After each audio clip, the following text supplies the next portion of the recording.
Hello viewer, in this video I will show you how to fix all event disappeared from Google Calendar app. Step 1. Tap and hold on Google Calendar app. Click on I button. Now scroll down. Click on Storage. Now clear cache data from Google Calendar app. Now go back and follow the second step. Open Google Play Store. Now search Google Calendar app.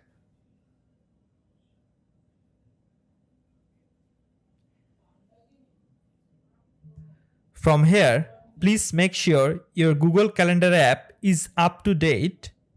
So follow this step to fix all event disappeared from Google Calendar.